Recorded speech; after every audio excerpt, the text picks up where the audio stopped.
3 anos e meio de mandato.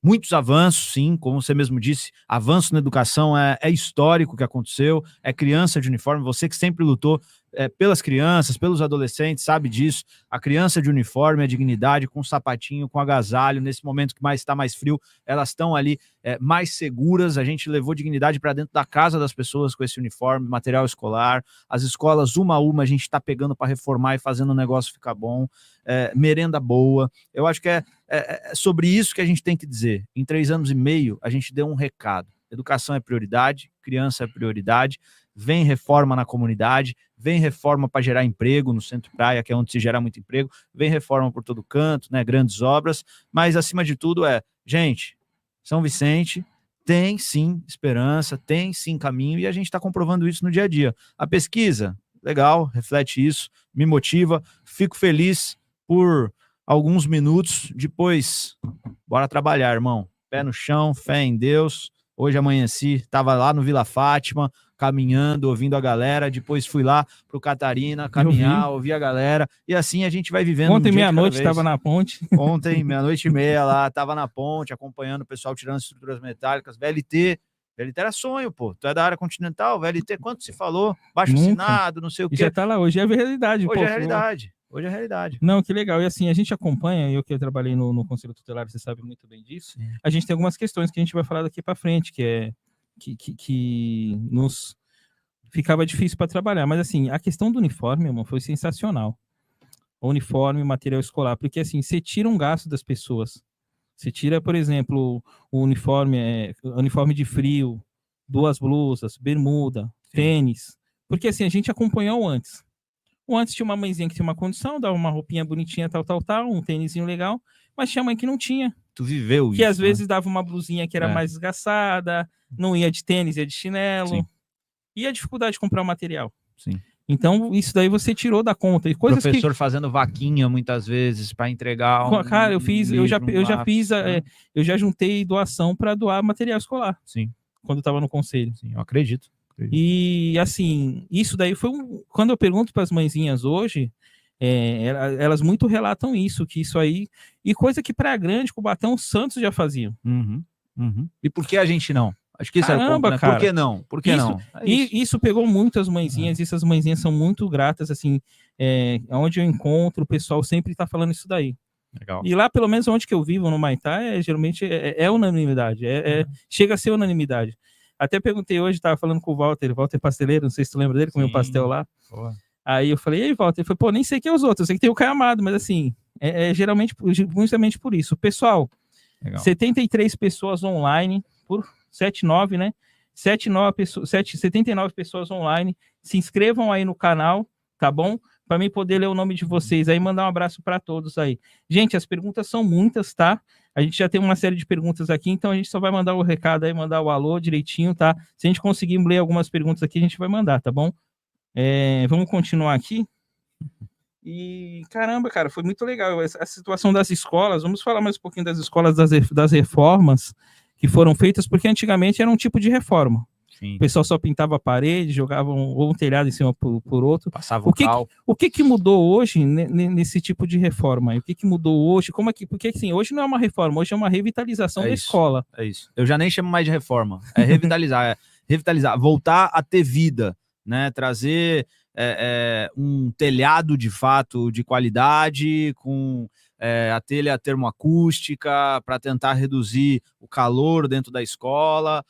Você conseguir trazer aí um revestimento, porque a gente sabe que a parede da escola só com a tinta muitas vezes não vai durar tanto, agora com revestimento, com azulejo vai, você consertar escolas que a água sobe, né, entra água pelo ralo, alaga tudo, você mexer por baixo mesmo ali do piso e fazer ali arrumar o que tem que arrumar na questão de saneamento, de esgoto, de tudo. Então hoje a gente tem feito reforma que de fato dá vida, reformando e cobrindo quadras e mais quadras e, poxa, a gente sabe a importância da educação física para as crianças no ambiente.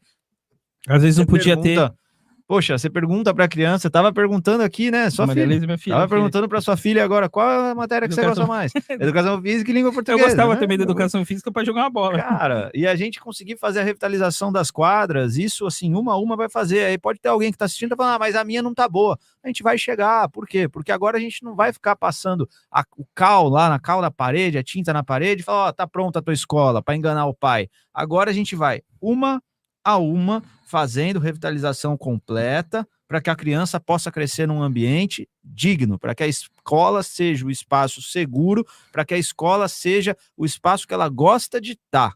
Esse é o nosso ponto central. A escola tem que ser o espaço que a criança gosta de estar, que ela é feliz. É para isso que a gente está trabalhando, cara. Então, Caio, a gente joga uma bolinha, né? Aliás, eu sempre te convidei pro futebol do Marlon, não sei se você conhece, mas eu vi que tu joga. Você jogou lá no campo do Gleba também, na inauguração. Joguei. O pessoal fala que você é bom. Perdi um pênalti lá, Mentira. Cara. Thiago pegou o pênalti. Thiago Alexandre? Thiago pegou o pênalti, tem que dar essa moral pra ele. Thiago foi combinado, porque era do Gleba, fazer a moral. Se ele falou, tá falado, Thiago.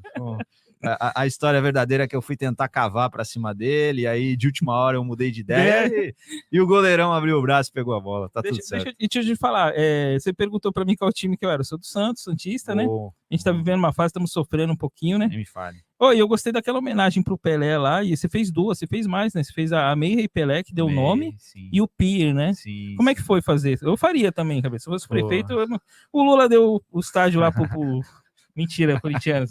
Deu, não. Mas assim, eu faria também. A treta tá armada aí. Eu faria homenagem também. E o Pelé mereceu. Eu achei também, que ia ter uns hate pra mim, vai ter hate pra você agora aí, ó. E o Pelé merece, né, cara? Eu vou te falar, assim, eu até escrevi sobre isso, né, uma crônica. Eu sou santista por conta do meu avô. Quando eu era criança, meu avô tinha me dado aquele RG. Do Santos eu tinha sabe? também. Que tinha o baleia lá. Putz, eu andava com aquilo no bolso para todo canto. E aí, enfim, sou santista porque meu avô contava histórias do Santos. Semana passada faleceu um amigo da família que foi a pessoa que me levou na Vila Belmiro pela primeira vez. Putz, eu vi também. Você viu ali, assim, para mim também foi muito marcante. Agora, acima de ser santista, a reflexão que fica é: quem foi o embaixador do Brasil no mundo? A pessoa que mais levou o nome do Brasil para o mundo? Não tem como falar que não foi o Pelé que marcou essa época, foi o Pelé. Então, hoje, a gente, quando o Pelé faleceu, estava ali finalizando, né, a estrutura da da escola, e aí quando a gente viu a oportunidade de homenagear o Pelé na nossa primeira escola em tempo integral, que a criança entra, tem ali as suas refeições, passa o dia ali, se desenvolve com cultura, com esporte, com as oficinas, e aquilo para a gente foi um grande marco. Aí a gente tem um sonho, tem uma ideia, executa e nunca imagina, mas ela acaba sendo uma ideia mais do que perfeita. Veio o detentor da marca Pelé para o evento. Cara, tava no mundo todo, tava TNT, tava todas as empresas. Silva. O Mauro via o Mauro. Eu Mauro Silva representando a CBF, veio a torcida do Santos, aí você começa a olhar, cara, você fala, ficou maior do que a gente até imaginava. E foi lindo, porque passou aí pro Brasil inteiro. Só que não satisfeito, a gente está fazendo a reforma da Orla do Gonzaguinha, a revitalização da Orla do Gonzaguinha, e aí observa que o Pier pode se transformar num novo espaço. Faz o Pier em homenagem ao Pelé, a marca Pelé autoriza a gente fazer o Pier, a gente tem a autorização deles ali para ter utilizado, e aí, cara, aí estoura. A capa, não sei, teve gente que nem... teve o Neto aqui, a capa do dia 31 de dezembro de 23, do Estadão... Foi São Vicente. Foi São Vicente, que irmão. Legal, cara. Colocou São Vicente de novo no... a gente não via isso. Sabe? Positivo. E veio o Neto, né? Como você citou. Putz, o Neto é corintiano. Será que ele vai ficar feliz? Veio o Neto. Não, pô, o Neto também jogou no Santos. Jogou no Santos. Usou a 10, né? Acho que ele usou a 10 do Peixão, acho. Enfim, né? Verdade. Usou, então, é isso. Deixa eu falar mais um pouquinho sobre a nossa cidade aí. Bora. Cara, falando assim, qual foi o momento mais difícil da gestão desses 3 anos e meio? Qual foi? Cara, eu falo assim, essa foi uma dificuldade, essa foi pesada, isso foi difícil para contornar isso. O que você acha? Caramba, esse momento aqui foi... Vai pensando aí, você pode... Meu irmão, é tudo, difícil, né? Logo quando assumiu, por exemplo. O tempo passa e às vezes parece que faz uma década que já aconteceu. Mas como eu vou responder outra coisa que não a pandemia? Caramba, cara. Então, eu assumo a prefeitura no meio da pandemia, mano. Eu quase fui nessa, né? Tu sabe disso. Quase que eu Cê- o patiro. Fiquei Você teve? internado. Sim. Emílio Difícil. Ribas. Foi bem difícil, um momento difícil. Acho que tudo tá fechado ou não? Tu pegou, não foi no meio ou foi no A final? gente assume a prefeitura em 1º de janeiro de 21. O maior pico da pandemia vem ali na sequência e a gente tem que tomar uma série de medidas drásticas, decisões difíceis. Quando a gente assume, é importante dizer, aquele CCC que tinha sido criado já estava largado há quase um mês, né? No dia 16 de novembro, parece, as atividades se encerraram, alguma coisa assim, e a gente não tinha o equipamento de combate à Covid, a gente tinha 9 leitos de UTI, a gente tinha uma estrutura completamente precária para responder à maior crise sanitária. Então, como é que eu vou falar outra coisa para você que não o enfrentamento à pandemia? Caixa ferrado, servidor sem receber, era isso que aconteceu, dia 1º de janeiro, o servidor estava sem receber, poucos leitos, o caos se formando, não tinha ata de cesta básica comprada, eu sei, vocês lembram disso, não tinha ata de cesta básica comprada, ou seja, a gente precisava dar assistência às crianças que estavam sem merenda, tivemos que entender a máquina no meio da pandemia, sair daquilo, sobreviver, fazer uma baita de uma campanha de vacinação. São Vicente foi a cidade que vacinou primeiro sempre, porque antecipava a vacina, todo mundo queria tomar a vacina, tomava primeiro aqui em São Vicente, o povo de São Vicente. Então, a gente teve que fazer um trabalho todo voltado a enfrentar a pandemia no nosso 1º ano e metade do 2º ano. E aí eu digo para você, como eu vou falar para você que é outra coisa? O principal desafio nosso foi a pandemia. Parece que faz tanto tempo, mas foi recente. E equilibrar a pandemia com as dívidas e com a questão financeira da cidade e com a despesa que não cabe dentro da receita e que você não resolve isso do dia para a noite, não é só cortar, aumentar a receita não é do dia para a noite, é você incentivar, e aí a receita vai subindo gradativamente, incentiva a construção civil, incentiva o turismo, atrai a empresa, se aproxima do porto, e aí você vai crescer essa receita no tempo. Isso que eu queria perguntar. A gente sempre tem a maioria do prefeito que assume também, a gente sempre fala assim, caramba, São Vicente é deficitária em IPTU, e a gente precisa da ajuda do governo do estado, da ajuda do governo federal.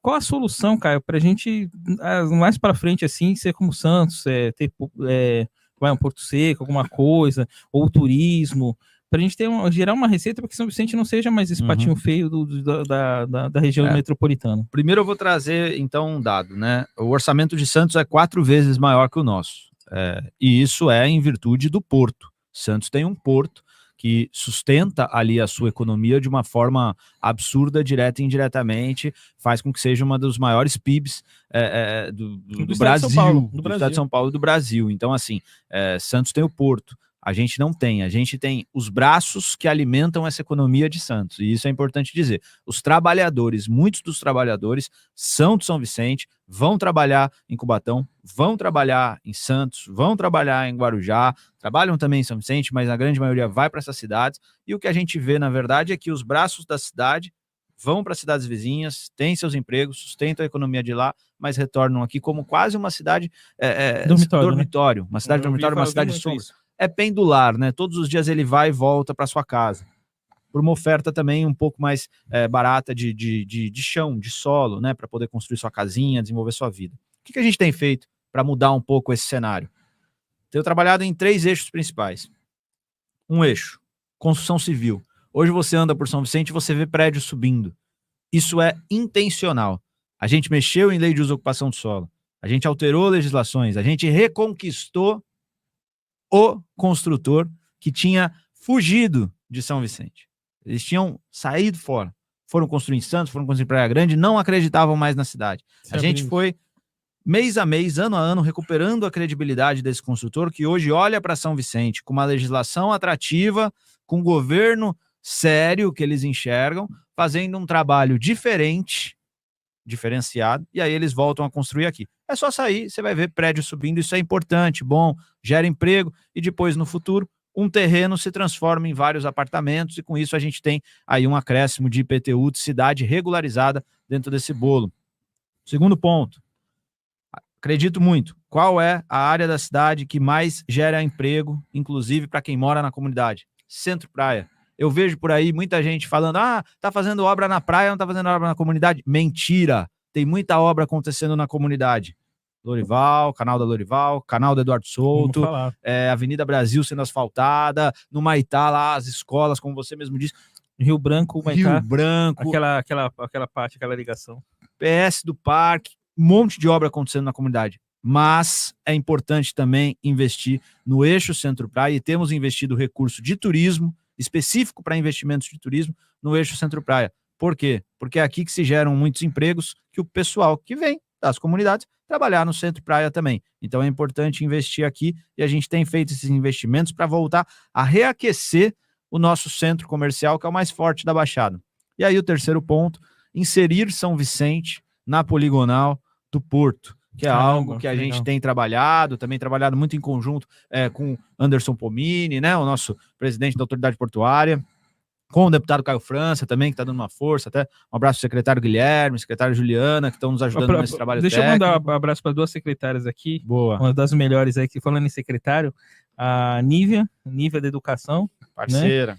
E a Amandinha da secretária de Bem-Estar Animal. Um abraço, Amandinha e Nívia, estão aqui, ó. Firme e forte aí.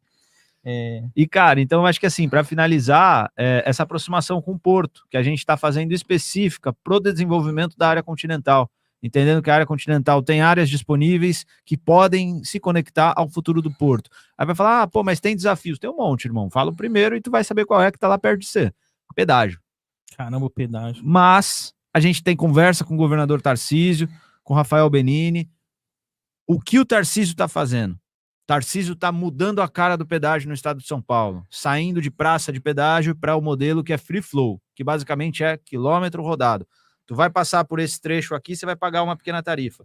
Você vai até esse trecho, 2 pequenas tarifas. Você vai andar mais um trecho, 3 pequenas tarifas. Somando tudo, tu rodou, tu paga, vezes 1, vezes 2, vezes 3. Roda o que paga. É isso. O que precisa acontecer? O pedágio do Maitá precisa deixar de ser uma praça e, ao longo da rodovia, se transformar e diluir o valor daquele pedágio para que ele vire free flow. Isso vai fazer com que aquela parte da área continental se desenvolva. É nisso que a gente está trabalhando. Próximo do Porto, próximo do governador Tarcísio, próximo de todo mundo para fazer dar certo. Caramba, que legal.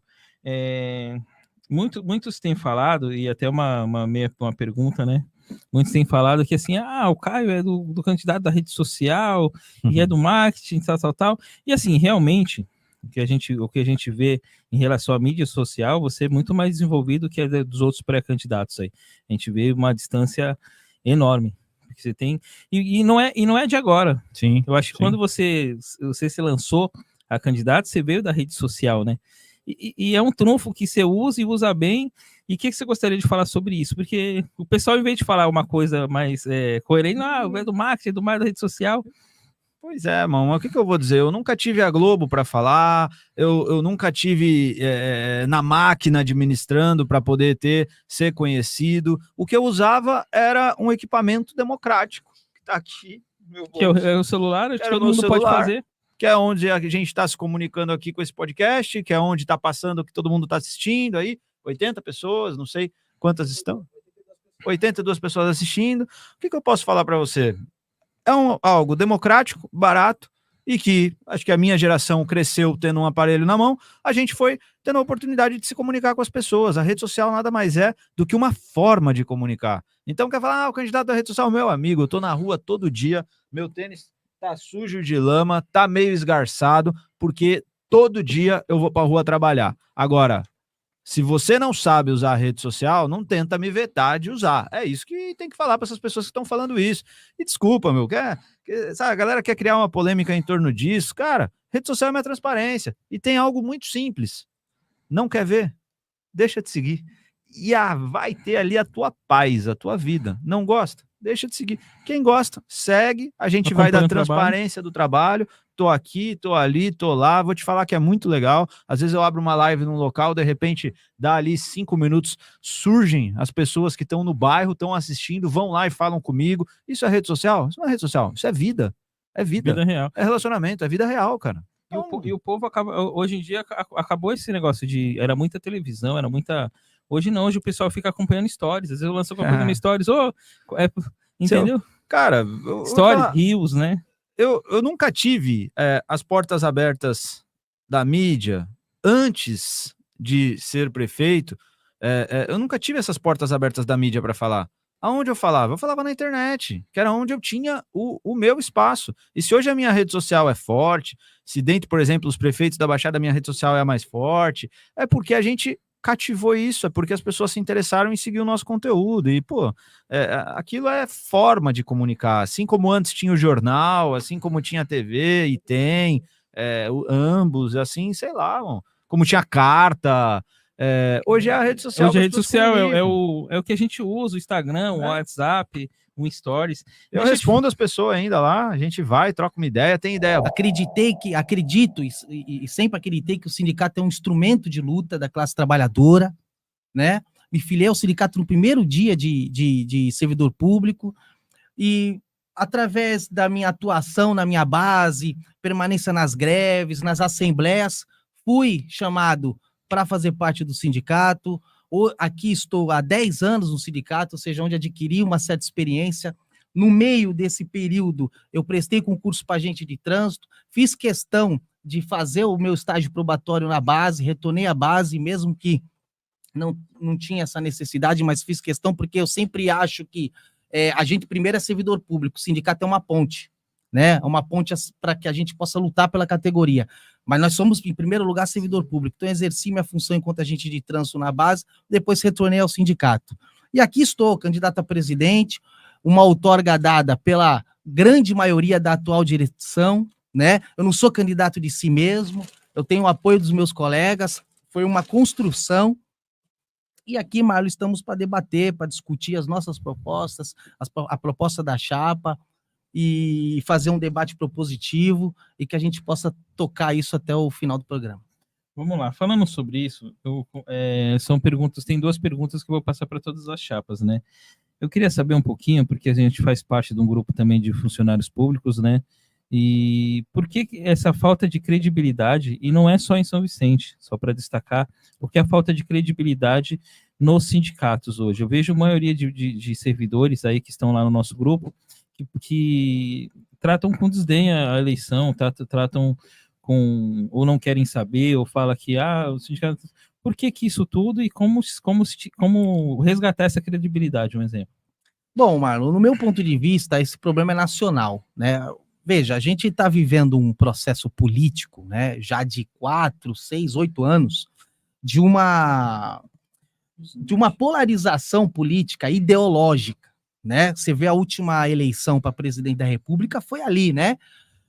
E essa polarização traz essa descrença ao movimento sindical, porque o que acontece? Se linka muito ao movimento sindical à esquerda, vamos dizer, né? E aí você pega um militante de direita, ele passa por osmose a não gostar, a ter um certo refluxo ao movimento sindical. Isso é uma coisa. O que é um equívoco, porque a grande maioria do povo é trabalhadora, é de origem trabalhadora. E não tem jeito. Se hoje a gente tem férias, se hoje a gente tem 13º, se hoje a gente não tem criança com 10 anos trabalhando, foi por conta do movimento sindical histórico. Agora também tem uma questão que é polêmica.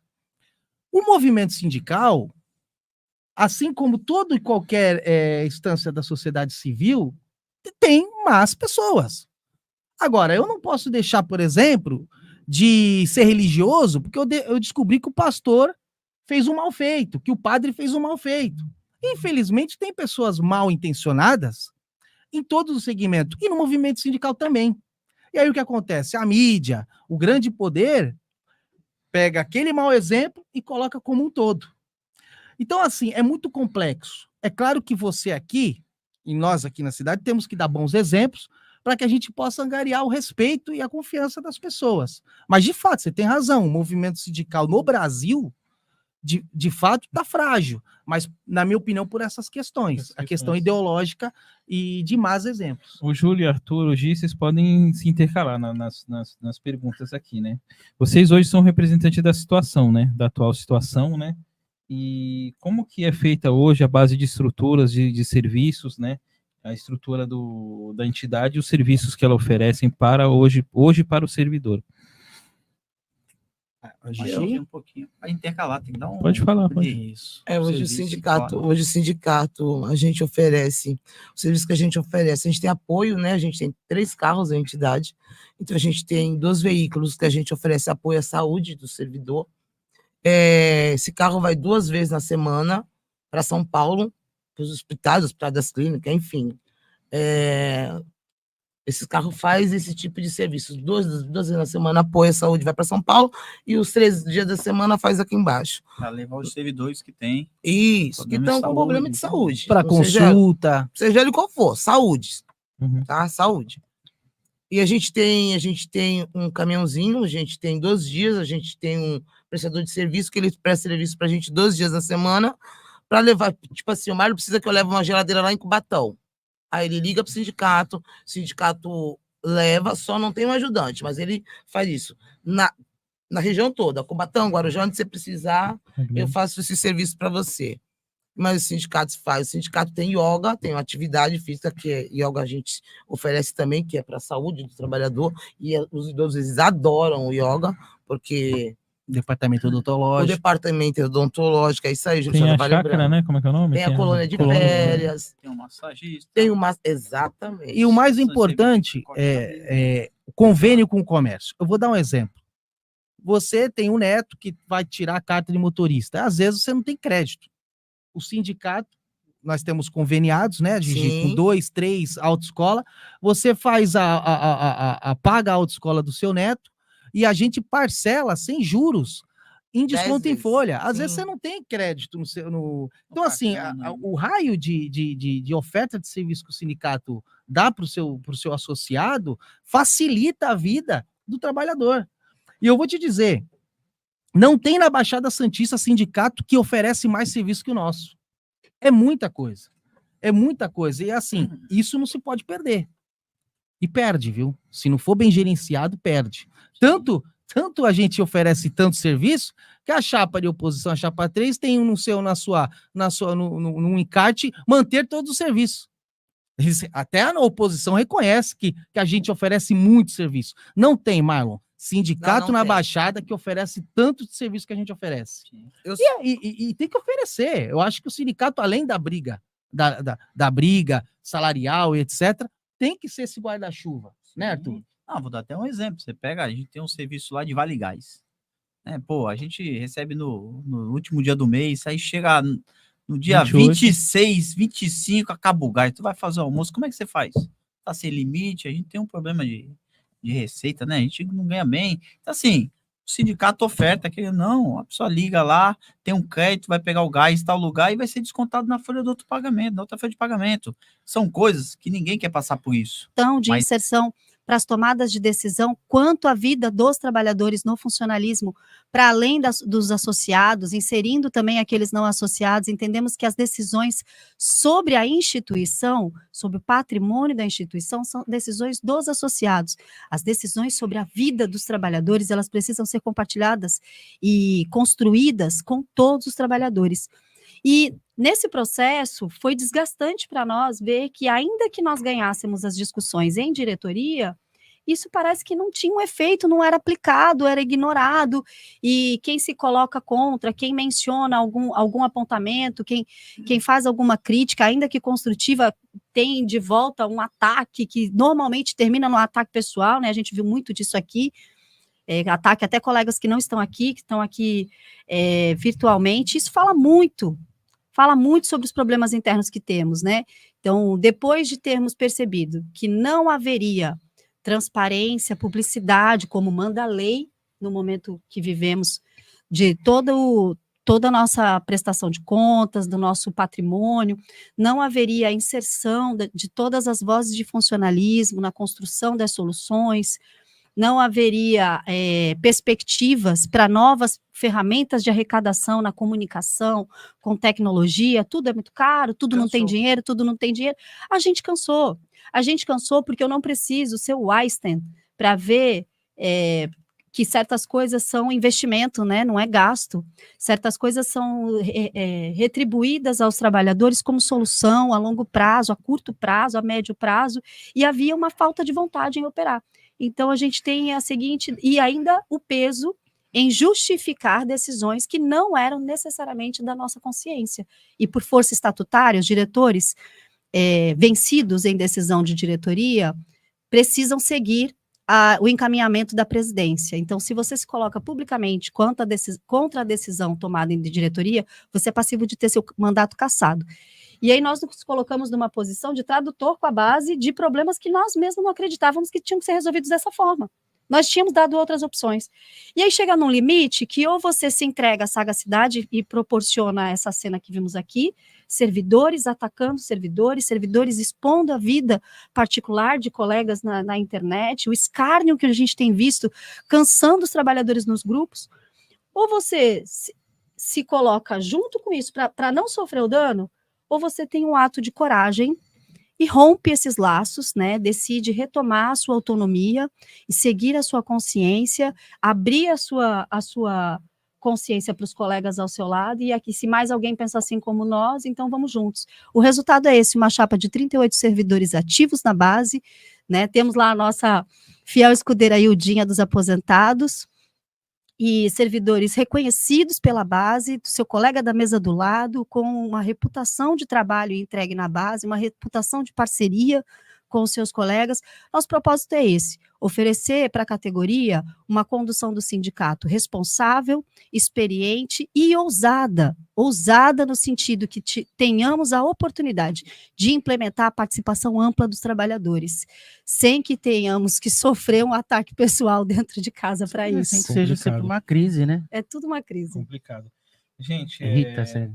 falando sobre um pouquinho, expliquem a forma de como é feita a Marlon, eleição. deixa só Deixa a Rita deixa também só- trazer a Me posição perdoa, dela, né? Rita. Perdoa. Não, Pode tudo falar. bem. Marlo, essa é uma pergunta muito gritante na base, né? Na realidade, é o que as pessoas querem saber. Puxa vida, vocês conviveram ali tanto tempo e por que racharam? Por que só agora, né? Fizemos uma caminhada juntos, sim, tivemos bons momentos, boas construções, mas o saldo, ele foi muito negativo, né? Tem muitas divergências, muitos vícios. Nós carregamos o peso de ter um sindicato liderado por outros presidentes, né? Então, chegou uma hora que ele está muito pesado para a gente, né? A gente não consegue manter. Como disse a colega Dani, as decisões em diretoria são tomadas e se somos voto vencido, temos que acatar, né? Um dos nossos compromissos aí, como reduzir a mensalidade dos trabalhadores que sofrem tanto com salários baixos, né? Foi um estudo feito, apresentado por esse coletivo, né, para a diretoria, aceito, porém engavetado pela tesouraria, né? Não teve a boa vontade de implementar. Então, assim, decisões como essa e várias outras, foi o que nos levou a ter coragem, né, de montar um time e rachar, né? Por que não fizemos isso antes? Porque tudo tem um momento correto. Não adianta você implodir uma crise fora de hora, de tempo, né? O tempo é agora, o tempo é a eleição. E a nossa maior preocupação é com o trabalhador. Aqui não é uma disputa de poder, sabe? Aqui é um compromisso com a luta, né? Com a organização do trabalhador. Então, quando as pessoas se referem, não estão fazendo nada, porque só está no Conselho de Saúde. Gente, as pessoas entendem, né? O nosso servidor, ele é inteligente, ele é antenado, né? O nosso servidor é orientado. Sabe que as políticas, elas não se constroem só dentro do sindicato. A organização do trabalhador não é só dentro do sindicato, né? Todos aqui participamos de conselhos, né? E sabemos a importância de organizar as políticas públicas para o trabalhador também nos conselhos. Então, essa é uma das características e compromisso que o nosso coletivo tem. E mesmo estando rachado, né? Estamos à frente aí até outubro, mesmo sendo cerceados, né? De exercício dos nossos mandatos. Dos exercícios dos nossos mandatos, estamos aí, sabe? Trabalhando nos conselhos, nas conferências, entendeu? No primeiro dia da nossa paralisação, ou seja, o prefeito nem tinha se movido ainda. nós nos movemos para judicializar, sendo que toda essa diretoria que está aí há anos sabe que o judiciário não trabalha para o trabalhador. Que loucura. Então, diante disso, por que vocês desejam assumir essa direção do sindicato? A gente Hoje. precisa organizar os trabalhadores. A gente entende hoje que os trabalhadores estão desorganizados. E por que estão desorganizados? Se tivessem organizados, não retirava o direito. O trabalhador organizado não perde direito. Uma prova disso, o movimento da guarda. A guarda se organizou, foi para o pátio, gritou, conseguiu direitos. Se organizou, teve reunião com o prefeito, protestou, ocupou a Câmara. Os trabalhadores fizeram isso. Conseguiram direitos. A enfermagem, quando se organizou, eu falo isso parabenizando os trabalhadores, porque são iniciativas que partiram da base, não foi da direção. A direção foi obrigada a se juntar, porque não iniciou o processo e, como é órgão jurídico, tem que representar. Você não tem como fazer sem a atual direção. Mas quem começou o processo foi os trabalhadores. Todas as vezes que os trabalhadores se organizaram, né, de forma a participar de reuniões, decidir, opinar, apontar os rumos, eles conseguem. Então, o que a gente precisa fazer é ir para a base e organizar os trabalhadores por setor. É dialogar com cada setor para saber quais são os problemas, que a gente já sabe, mas a gente precisa ouvir dos trabalhadores. Os trabalhadores precisam dizer, eles sabem o que acontece lá. Não adianta a gente querer ficar supondo. Eles sabem o que acontece. E a gente só sabe isso estando na base. Olhando o olho no olho, indo para o trabalhador e perguntando, estou aqui para te ouvir. O que está acontecendo aqui? Né? Como é que a gente pode resolver isso? Ô, Nath, aquele valores administrativos foi nós que começamos, né? Exatamente. Nós, a categoria, não eu, que a gente não estou me colocando, não. Mas nós, a categoria, né? Sim, as primeiras reuniões foram fora do do sindicato. A gente montou um grupo de trabalhadores no WhatsApp por livre e espontânea vontade dos trabalhadores, que está até hoje. Hoje já conta aí com quase 300, ou já passou os 300 servidores lá. Quem quiser entrar no grupo dos servidores administrativos, fica à vontade, procure os colegas, porque algum sabe ou algum está no grupo. E começou ali a movimentação, onde a gente se olhou no olho, se reconheceu, viu que eram as mesmas dores, e a partir daquele momento começou a escrever o que a gente gostaria que o prefeito ou o governante olhasse para nós. E aí a construção se deu e a gente conseguiu a primeira letra, a segunda letra e vai atrás de mais. Vamos atrás de mais. Di, tem quantos assistindo a gente? 47. Pessoal, os 47 apoiadores da Chapa 3, se inscreve no nosso canal aí, dá aquele like, aquela curtida aí, porque a gente está até agora falando sobre sindicalização aí. Só um adendo, Pode Marlon. falar, fica à vontade. A gente, alguém, não lembro quem mencionou aqui, que a gente escreve muito, né? Que a gente toda hora tá rodando material, porque é assim que se organiza a categoria, informando, não é escondendo. E assim, na Chapa 3, tem bastante gente que gosta de escrever e escreve bem, né? Tem bastante gente que é politizada, que é difícil de enrolar. Então, assim, a gente escreve material mesmo, a gente escreve toda hora mesmo. E vai para a base. E vai para a base, porque a gente fala pro cara, a gente pega nosso jornalzinho e fala assim, ó, lê isso aqui que é importante, tá falando da tua vida. Isso aqui, ó, vai mudar a tua vida. Se você tiver conhecimento ou se você não tiver, vai mudar a sua vida. Você precisa entender o que está escrito aqui. Então, assim, a gente acredita que quem sabe mais luta melhor. Então, o trabalhador é fundamental que ele esteja informado, ele precisa saber de tudo o que acontece na categoria. Quais são as ações que o governo está fazendo, né? E não porque a gente vai ter a solução pelo patrão. A gente vai ter a solução dos trabalhadores. Se o patrão vai endossar ela ou não, é outra história. E também quando você vai para a base e mostra para o trabalhador a verdade, o que está acontecendo, a transparência é maior, você leva ele para a luta junto com você, você senta com o patrão na mesa com os trabalhadores, isso se torna muito mais transparente. E o trabalhador, ele tá ali, ele acredita em você, entendeu? E você sempre está na base, informando o trabalhador do que está acontecendo. Isso é transparência, total transparência. Das duas chapas, a Chapa 3 é a única que nunca saiu da base. E a gente está em todos os momentos. Todos os momentos. Como oposição, como comissão de lutas, a gente nunca saiu da base. Se você pegar um servidor que seja antenado ou que goste de leitura, ele vai, no mínimo, vai ter mais de 30 jornais produzidos pela comissão de luta. Falando em todas essas lutas aí que a gente passou, a gente perguntei também para as 3 chapas, para ser justo, a gente sabe que o servidor ele está bem triste, né, com essas últimas campanhas salariais aí, E o que vocês têm a dizer sobre isso? O que pode ser melhorado? O que não foi feito? Pode ficar à vontade, os três podem responder. A gente está com tempo aí. Pode. O servidor ele tá triste porque em 2021 ele tomou 0, com uma inflação de 4,56. Em 2022 ele tomou 1,8, com uma inflação de 10,38. Em 2023 ele tomou 0 de novo, com uma inflação de 5,77%. Em 2024 ele tomou 4,62, que a inflação foi 4,51. De 2021 até 2024, ele teve 6,42% de reajuste no seu salário. E a inflação foi de 25,21%. Olha quanto de perda no salário o servidor teve. Não é para ele estar triste, porque ele não teve ganho nenhum no salário. Olha só isso. Fora as perdas históricas que a categoria já vem acumulando, antes do período pandêmico. Você junta tudo isso, não é à toa que a gente tem o pior salário da região. A gente tem realmente, foi dito aqui, pelo atual dirigente, só temos perdas. Realmente. Só que assim, eles estão lá. Se só temos perdas, quem é o responsável pelas perdas? O prefeito? Ou o sindicato que não faz luta? O prefeito representa um grupo de interesses.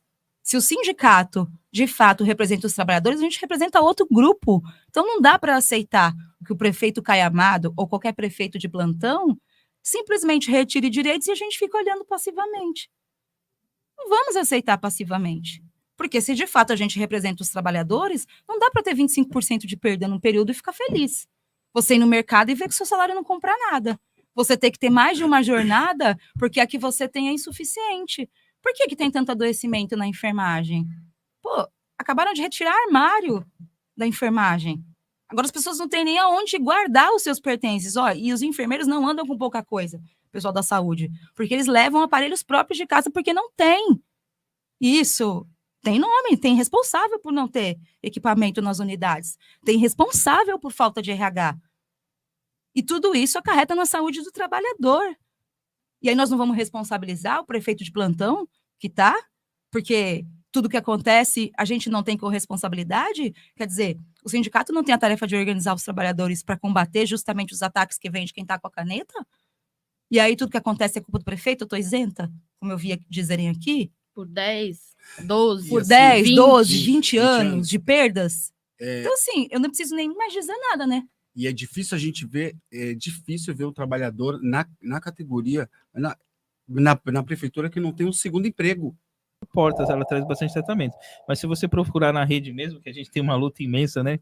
É deficitário, mas continua. E aí... demais. E aí, como a gente tinha que fazer esse trajeto de levar para São Paulo, tinha um gasto financeiro, né? O risco de acontecer algo no caminho, meu pai teve a ideia de fazer esse projeto, começando por Santos, né? Mesmo que nós sejamos da Praia Grande, né? A gente pensou em fazer Santos, porque é uma cidade um pouco mais populosa, e para tratar o meu irmão, né? A princípio, a gente não tinha essa dimensão de tantas crianças que precisam do tratamento.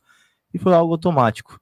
Assim que a gente abriu a primeira unidade, a procura 10 anos, 2013. Mas o Mateuzinho, ele tinha, acho que Ele já tinha uns 8 meses, já acho que... 2014, 2015, por aí. Isso aí. Foi um ano muito turbulento, né?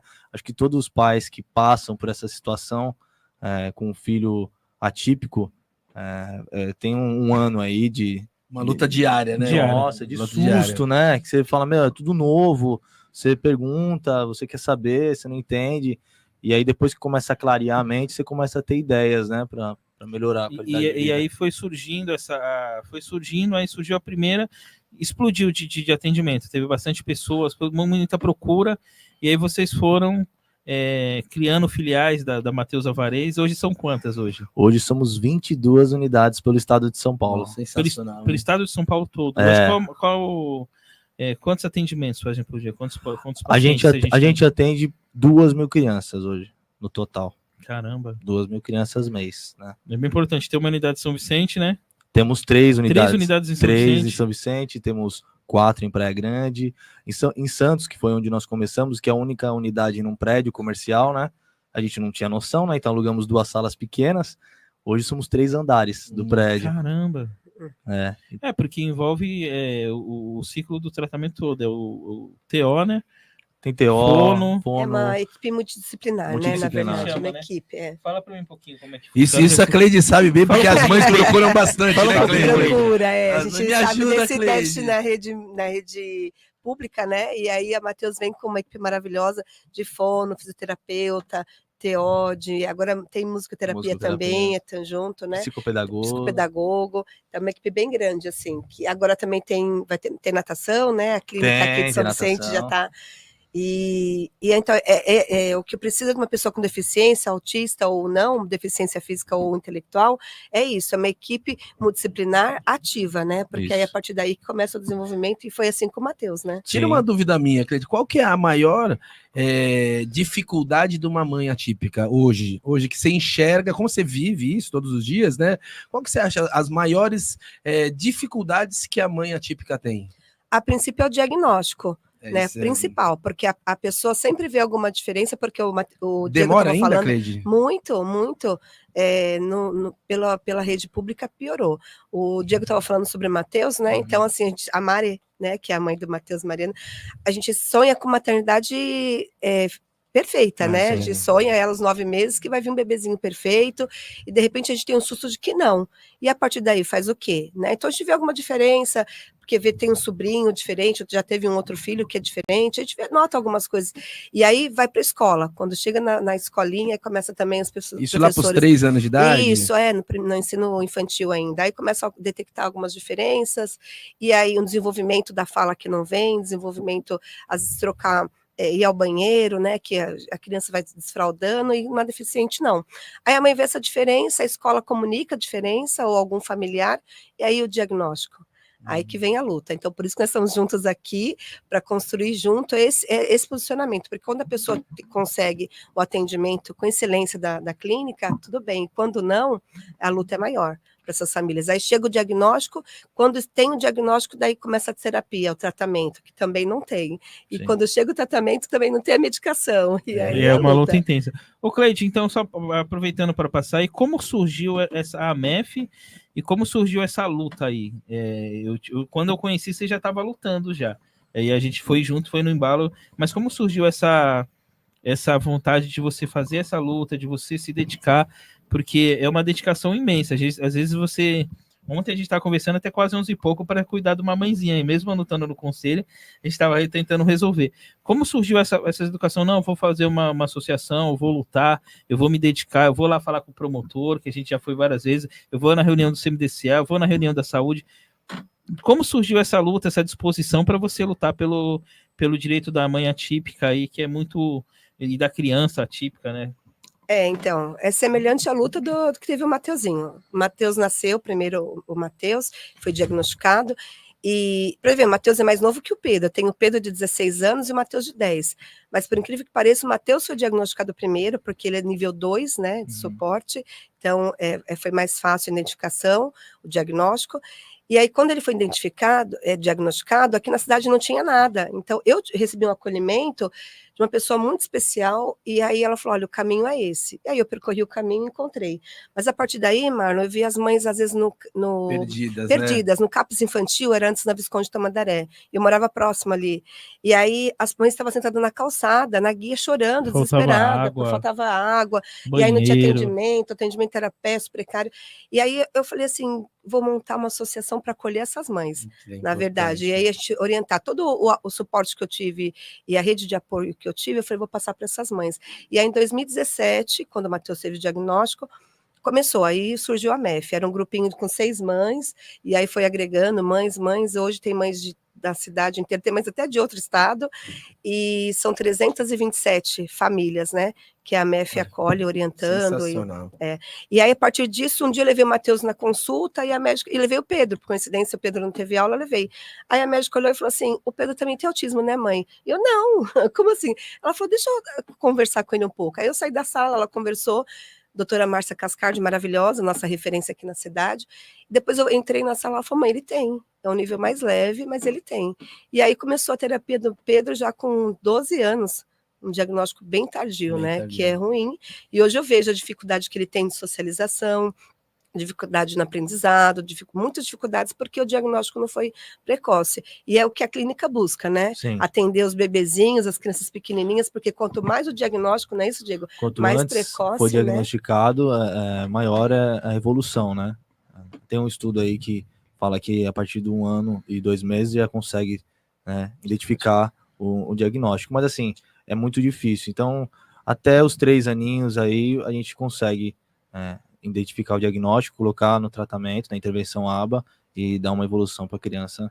É fantástico. Cada ano que passa evolui um pouco mais, né, Diego? Que eu lembro lá atrás, a gente que já tem um pouco mais de idade, que o diagnóstico era quase zero, né? Você não via muito falar em autismo, em TEA, era muito pouco. Você pensa 30 anos atrás, 40 anos atrás, né? E você vê que hoje tá vindo muito mais à tona. Por quê? Porque os diagnósticos, cada dia que passam, estão sendo mais cedo, né? E isso ajuda muito ao tratamento, como o Diego bem falou, o tratamento, quando ele começar mais cedo, melhor ele tem um efeito na criança, né? Exatamente. Antes, a gente tem esse debate sempre, né? Pô, será que tá nascendo mais autista? Não, sempre teve, né? Era a falta do diagnóstico. Era a falta do diagnóstico. E o que acontece é o seguinte, hoje, né, as próprias mães, as próprias pessoas que trabalham com isso, identificam. Hoje eu olho uma criança, falo, essa criança... ela tem um grau de autismo, né, Cleide? Com a vivência. É na hora, você bate o olho. A família não quer aceitar, né, principalmente, mas eu olho assim e falo, tem, a gente já consegue... O aceite para a família deve ser difícil, é bem difícil, né? Para o pai, para a mãe, às vezes pessoas que estão o dia a dia com uma criança, né, mas eu acho que você entender que será que existe uma doença, porque você não enxerga só como um diagnóstico, você enxerga como uma doença ainda. Muita gente que não entende o autismo, né? Não, tem uma e parcela... aí deve gerar aquele medo na pessoa, né? Às vezes, assim, o que acontece? A gente que trabalhou no conselho, né? E eu sempre falo assim porque a gente atendeu muita mãezinha, né?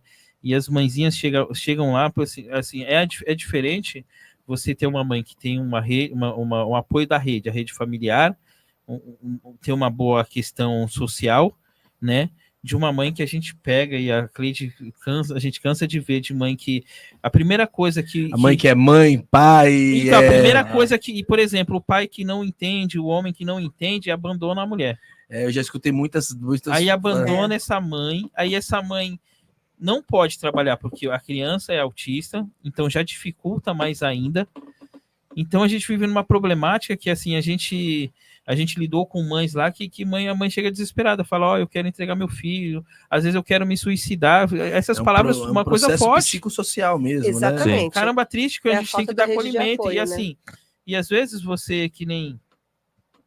É importante a questão da legislatura, do vereador, porque, assim, às vezes cria uma lei da identificação do autista, aquele cordãozinho, é super interessante, porque às vezes a criança, o autista, ele é mais carinhoso, a gente vem aqui, ele dá um abraço, às vezes nós estamos aqui, tal, vem a criança autista, vai abraça a gente, e a gente, por não perceber, você se assusta. Mas ela com aquela identificaçãozinha, você entende, então ali cria aquele vínculo. Então eu acho até interessante até o abraço dessa causa, Palmieri, por causa disso, porque a gente, com o olhar da Cleide, com o apoio do Diego, a gente montar mais leis que ajudem essas mães, que ajudem essas crianças. Principalmente, né? O acolhimento afetivo dessas mães, né? Exatamente, porque quando a mãe tá bem, ela consegue dar uma atenção maior para o filho, né? Se a mãe não tá bem, como ela faz? Né? Como o Marlon falou, a maioria é mãe solo, né? O pai abandona mesmo, fica com a mãe, e aí ela tem que trabalhar fora, porque às vezes não tem uma condição financeira legal, como que faz? Quem fica com essa criança, a mãe, né? cuida da criança, mas quem cuida da mãe, né? Quem cuida da mãe, exatamente, cuidando do cuidador.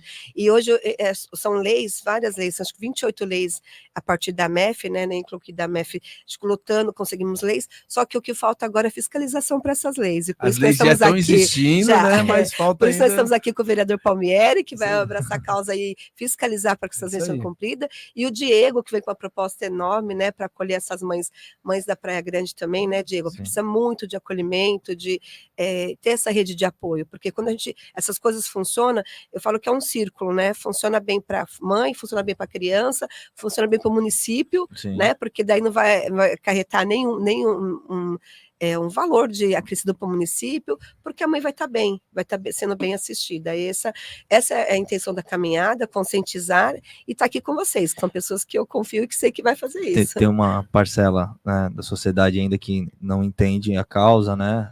Eu fui até num curso uns dias atrás e falei sobre isso e o pessoal achou que eu estava falando de uma coisa que nem existia, né?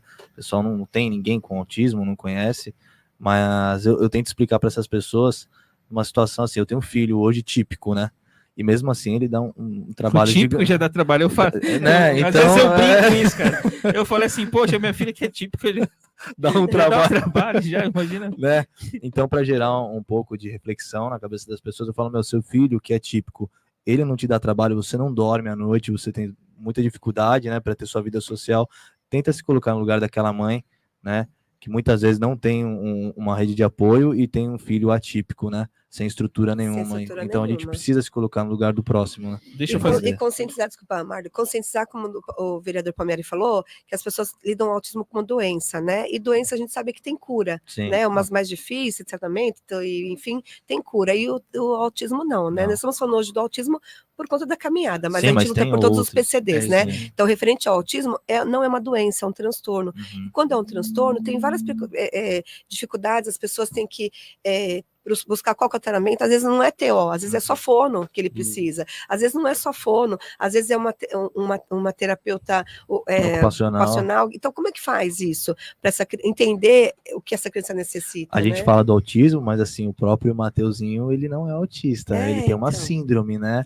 Então, hoje, a maior parte das crianças são autistas, né? Pela demanda, mas o Mateus mesmo, ele tem uma síndrome. E ele melhorou muito Qual graças... da síndrome? Síndrome o que ela faz? Pierre-Robin. Pierre-Robin.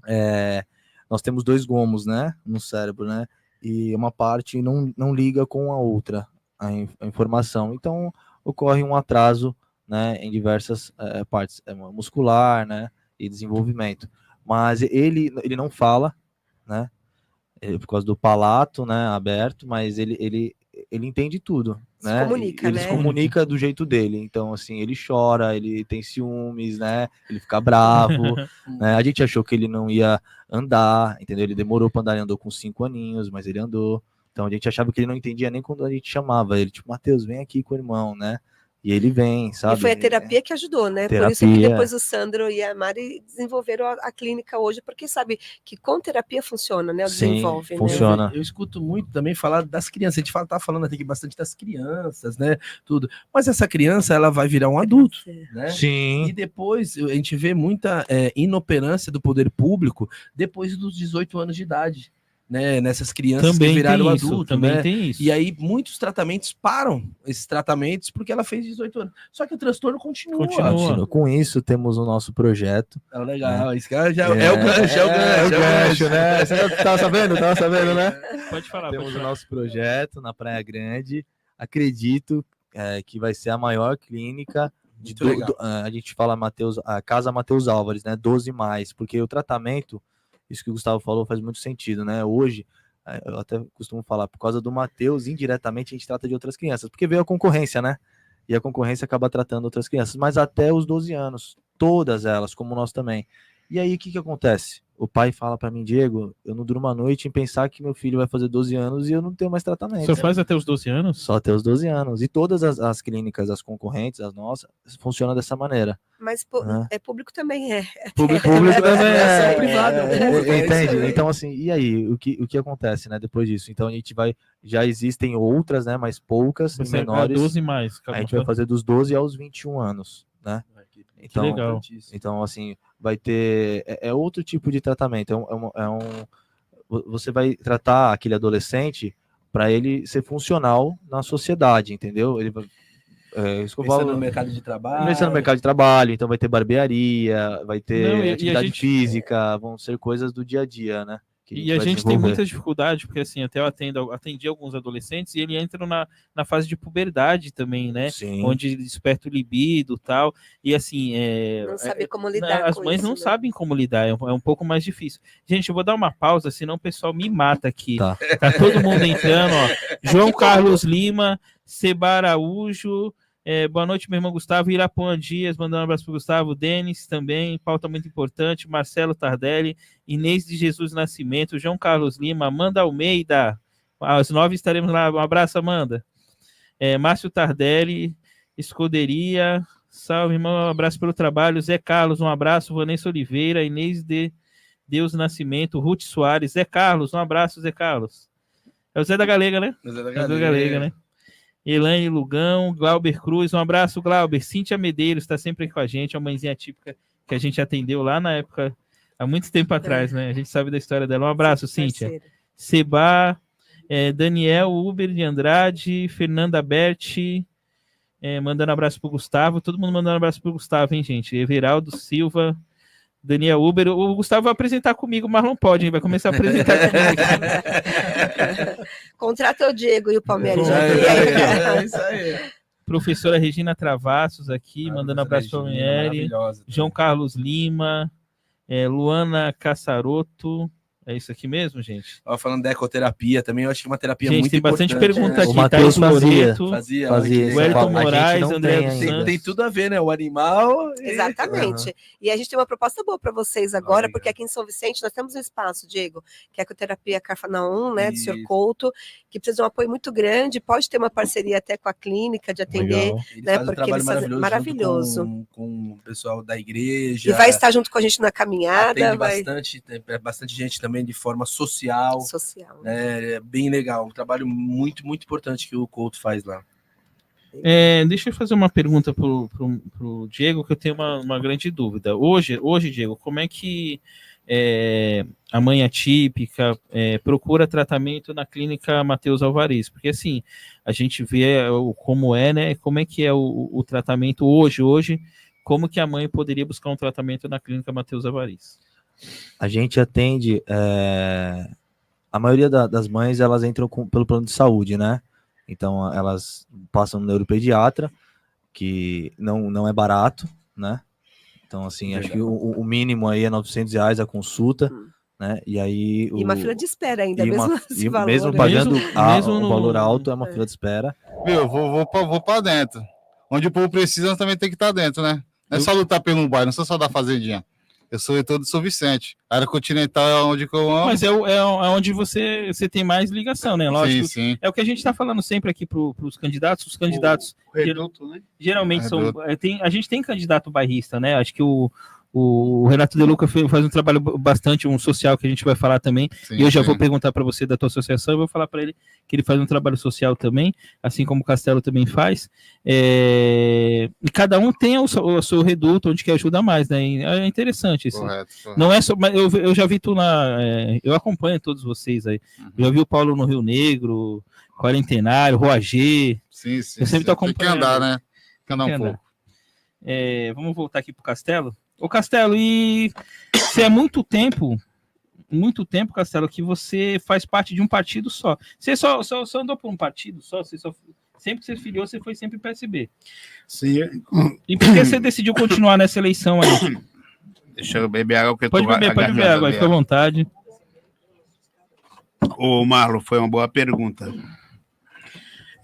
Sempre, quando eu fui para o lado da política, você sabe que eu sempre fui comerciante, muitos anos na área continental, passei por vários bairros com mercado, né?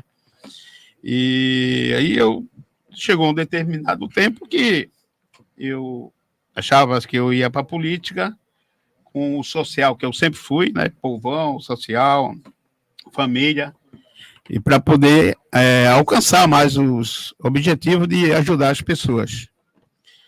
E aí fui para a política e estou no PSB já há 10 anos. E eu vejo hoje o PSB é um partido grande, é um partido hoje forte, sempre foi na área continental, de 25 anos para cá. Nós temos hoje um deputado hoje muito atuante, né, que é o Caio França, um cara que trabalha muito, filho aqui da terra, um cara que está todos os dias está aqui na nossa cidade, né? É o cara que mais mandou emendas parlamentar para a cidade de São Vicente. E também tem o nosso ministro, Márcio França. Você vê que foi uma pessoa que trabalhou muito para São Vicente. Foi um dos melhores prefeitos, e hoje, quem está acompanhando aí sabe o que eu estou falando. Hoje, às vezes, até conversando com o atual prefeito, e o atual fala, olha, o Márcio França foi uma pessoa excelente aqui quando foi prefeito da nossa cidade aqui. E você vê que hoje é um ministro, hoje, né, de pequenas empresas, e tem trabalhado muito, e o partido é um partido sensível, quer dizer, onde eu ando aí na cidade, eu consigo falar com o Márcio França, nosso ministro aqui, né, que mora nas horas vagas, sempre está aqui na Baixada, sempre mora aqui. Tem o deputado também, que é uma pessoa também que mora aqui, é filho da terra, é um cara que nós encontramos em qualquer lugar. Você vê. Um abraço, Caio. Se eu for ligar agora para o meu deputado, só se ele tiver algum compromisso, alguma coisa. Mas se eu ligar agora, ele me atende. Entendeu? Vamos fazer um teste depois para nós ligar para ele? Não, vamos ligar. Não, agora não. Olha, um abraço. Não, daqui um pouco, fazer um teste aí, ô deputado. Não pode avisar, não pode avisar. Não. Tem que ligar. Mas ligar daqui um pouco, ele vai me ligar. Então, por isso que eu fiquei no partido do PSB. Hoje... fala para mim, qual é o partido maior da cidade hoje? Até o momento, até agora em outubro, é o PSB. Porque o Márcio e o deputado moram aqui. Então você vê quanto eu hoje estou aí, tenho orgulho de ser PSB, e vamos aí trabalhar. Nós não podemos ir atrás de adversário fraco, nós temos que ser de igual para igual. Tá certo. E hoje não está fácil, hoje está difícil para todo mundo, mas deixa eu mandar um abraço para Sofia. Sofia, o Paulinho lembrou de você aqui, que ele não vai chegar na vez dele, mas Sofia, um abraço. O pessoal falou que você parece o Rony do Palmeiras. O povo aqui tá. Deixa eu ver aqui. Tem um menino aqui que mandou aqui também, que mandou alguma pergunta aqui. Gente, tá muita pergunta, né? Ó, o Clécio, Marlon, pede pro Renato mandar um alô pros guerreiros combatentes da gloriosa Polícia Militar de São Paulo. Ô, Marlon. Manda todo mundo aí. Valeu, um abraço. Obrigado. Deixa eu ver quem mais. O Adalto também, o Valtinho mandou um abraço aqui também. Ô, Valtinho, obrigado, Valtinho. Tá bombando, hein, vamos aí, Valtinho, até a final aí. Um abraço aí pro Rotriz. Um abraço aí pra você. Jacaré. Geral online, fala aí, geral. Esse projeto seu, né? É o lixo do luxo. É o Valtinho. Ô, Renato, deixa eu te falar. Deixa eu mandar um beijo pra minha tia Jacira, tá lá no Mato Grosso. Ela tá mandando aqui demais aqui. Jacira, um abraço aí. Pode mandar, pessoal. Se vocês aí dentro aí da resposta, você já manda aí já esse abraço aí. Ô, Renato, vamos falar de projeto social e aí a gente já cai pro Paulinho também, que ele tem uma associação lá que ajuda muito a comunidade. Mas assim, eu quero saber, desde 2008 você tem uns trabalhos sociais, né? Fala um pouquinho deles aí, como surgiu, como você diz. Então, o Castanhinho. A filha aqui, pode. Vem na minha frente aqui. Família. Ô, Marlon, você sabe que, como o Vitinho vê a demanda na fazendinha de pessoas muito carentes, a gente também observou isso acontecer no Dique do Cacheta, no Jockey Club, Portelinha. São bairros periféricos. Tem a Portelinha. Tem Cidade de Deus lá. Eu fui uma Cidade de Deus, que é lá para trás ali do Beira Rio. Beira Rio. Isso, ali atrás. E aí a gente começou com um trabalho social de presente dentro das comunidades, pegando uma demanda de qual era a maior necessidade das pessoas, né? E aí a gente viu que a necessidade era muitas, né? E sozinho a gente não ia conseguir. A gente pegou o que deu para a gente fazer para algumas pessoas, ajudar algumas pessoas dentro do trabalho social, a gente conseguiu ajudar. Meu primeiro trabalho social foi na Vila Margarida. Não foi nem no jogo. Não foi nem no jogo, foi na Vila Margarida, quando a gente conheceu uma deficiente visual e a gente conseguiu para ela, através do grupo, uma máquina de braille, uma máquina em braille, que é aquela máquina para deficiente visual, que ela tinha 15 anos, ela teve um problema na vista, vendo ficar cega, e a gente acabou fazendo uma vaquinha e conseguimos fazer essa arrecadação e comprar essa máquina em braille, porque ela ia no lado das moças cegas, Castaninho, e aprendia a digitar, só que quando ela chegava em casa ela não tinha a máquina para poder treinar. E a gente conseguiu comprar essa máquina em São Paulo e doar para ela. Dentro dos bairros, a gente também percebeu aquelas demandas de datas comemorativas, como a Páscoa, né, Dia das Crianças, Natal. E um dia, no México 70, numa ação de Páscoa, eu cheguei com 4 ovos de Páscoa, numa porta, numa viela. 4 ovos de Páscoa para dar para 3 crianças numa casa. Não, nessa ação, 4 ovos de Páscoa que tinham sobrado para a gente dar para 4 crianças que estavam dentro de 2 vielas. Só que uma casa tinha 3 crianças e a outra casa era uma criança só.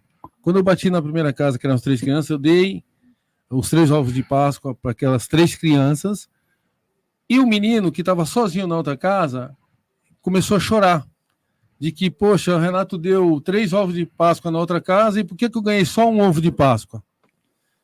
Ela não tinha um entendimento que ali tinha 3 crianças, ela estava achando que eu estava dando 3 ovos de Páscoa na outra casa, uma pessoa só. E quando nós chegamos em casa, eu falei para minha esposa, na próxima ação a gente vai mudar, a gente vai trocar. Ao invés de a gente dar o ovo de Páscoa, a gente vai dar o peixe para a comunidade. E nossa primeira ação, Marlon, em 2010, nós conseguimos arrecadar 100 quilos de peixe. Eu lembro disso daí. Tu lembra dessa ação? E a gente levou para 100 famílias 1 quilo de peixe para cada família, na Páscoa. No ano seguinte, 2011, nós compramos 700 quilos de peixe para dar para a comunidade. Aí a gente abençoou 3 bairros dentro... E continua esse trabalho? Continua. Não pode parar. Não pode parar. É um trabalho social que tem fome, independente, né? E já chegamos a 1 tonelada de peixe distribuídos na comunidade.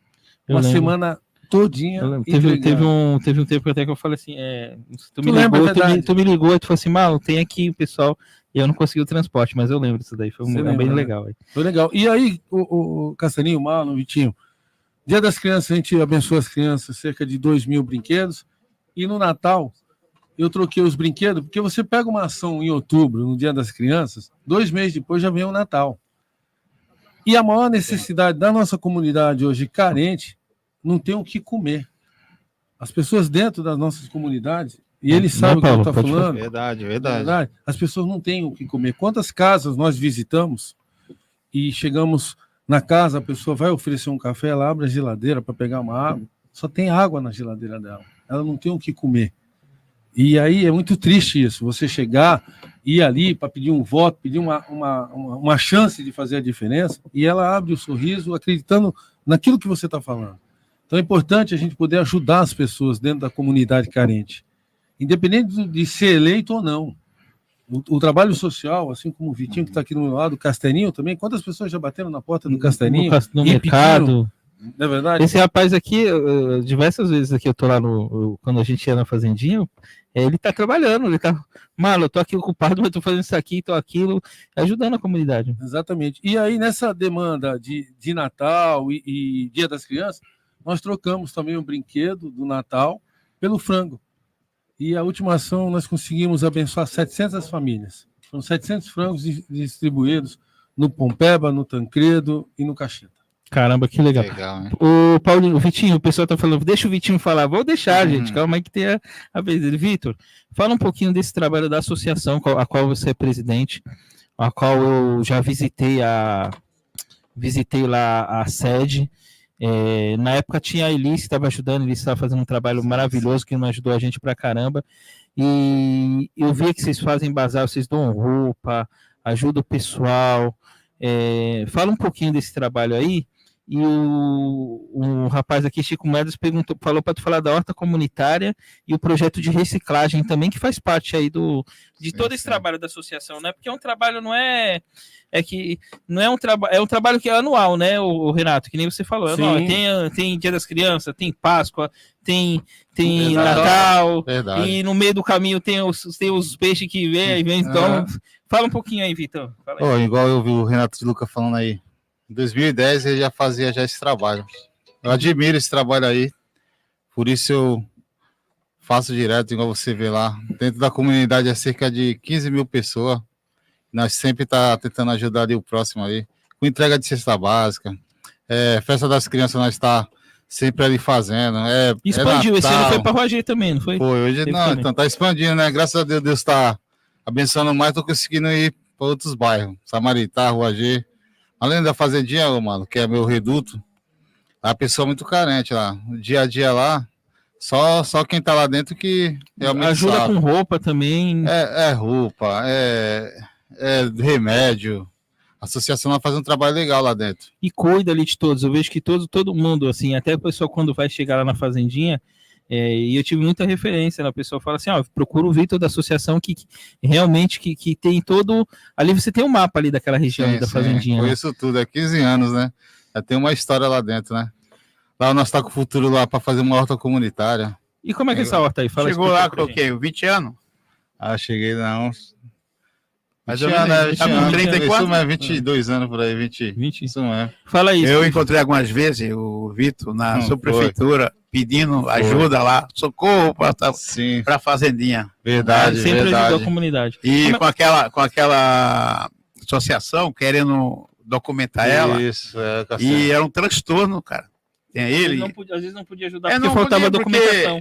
Mas ele tomou a frente. E conseguiu. Só põe hoje nossa associação é regularizada pelo Ministério, pela Prefeitura, utilidade pública. Já tem utilidade pública? Sim. Não estamos ainda conseguindo recurso, mas nós vai para a luta, não consegue recurso do nosso bolso. Tempo, né? Com tempo, né? Os empresários ali ajudam o pessoal. Sim.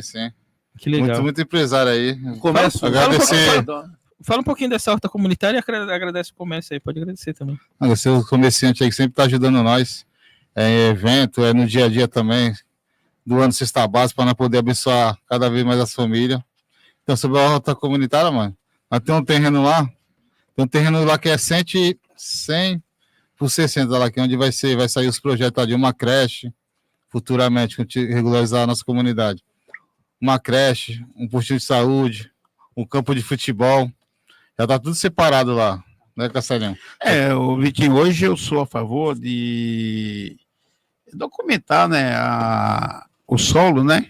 Sim. Que isso aí é tão complicado. Desde quando eu me entendi de 10 anos para cá, que está tramitando, né, durante aí o sistema, para poder nós documentar o solo. Sim, que é muito importante, né? Fundiária. Para poder realmente chegar o benefício, para esse melhor. bairro hoje que não consta, né? Você vai hoje lá na Vila Feliz, não consta o bairro. Por quê? Porque hoje regularizar aquela área. Regularizar, passar os votos lá para as pessoas, e aí também a prefeitura arrecadar. Porque lá dentro lá nós temos muitos sonhos lá, né? Então, eu acho que já faz parte de uma luta isso daí. Já está indo para a realidade, né? Está para a realidade. Sonho, mas hoje está com quantos moradores? Já tem uns 15 mil, não tem? De 15 a mais. 15 a mais. E esse aí é a luta no dia a dia, mano. Então, eu acho que uma das lutas pode ser a regularização ali também. Essa é a principal. E eu sou a favor que regularize. Legal. Eu sou a favor. Porque não compensa hoje tirar. Vai tirar para pôr onde?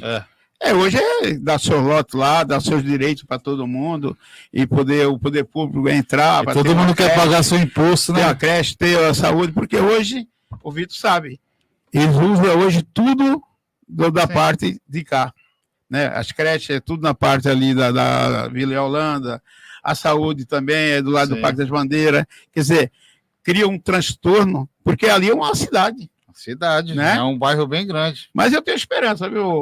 Pode bater esse papo aí, vocês podem bater esse papo. Eu tenho esperança, sim. E fé em Deus, nós conseguimos chegar, sim, nos abençoar. Tem que ter força política. Eu vou precisar dessa força mesmo. Não, então, sou parceiro. Que for bom para a população, para a comunidade, poder abraçar essa causa junto com nós. O que for, sabe, meu lado é o lado é o povo. Cidade, né?